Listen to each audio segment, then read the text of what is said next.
Valley of the Dry Bone.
Shabbat Shalom.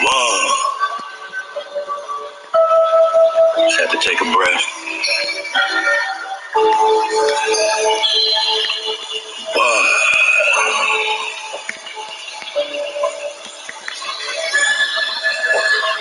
We're reaching singularity.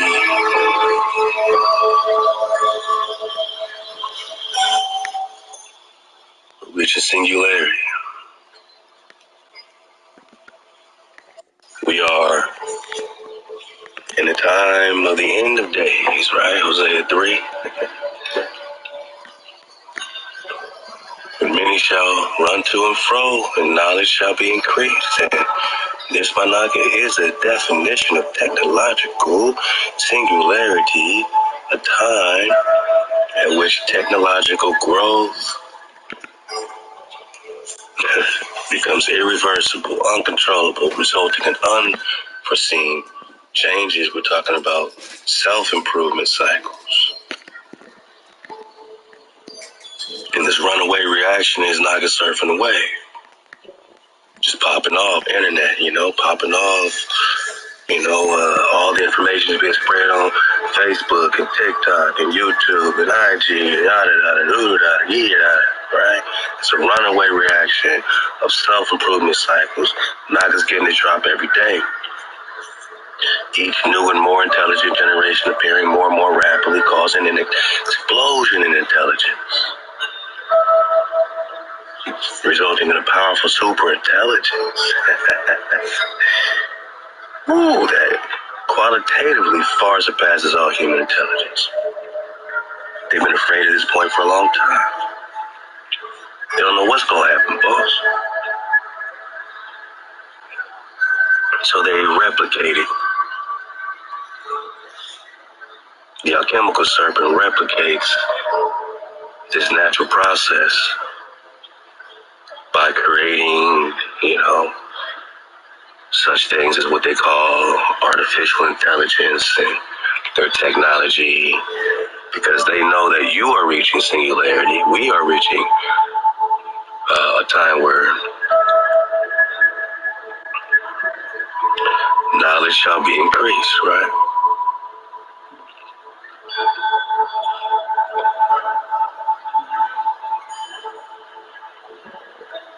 This explosion's popping off of information.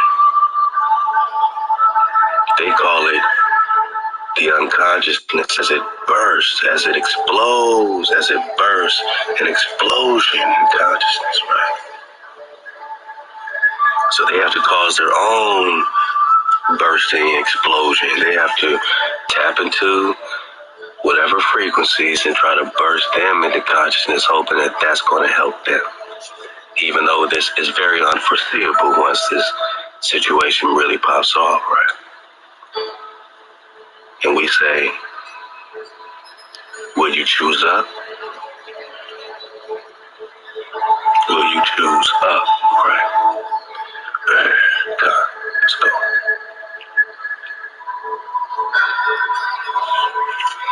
Let's go. Back to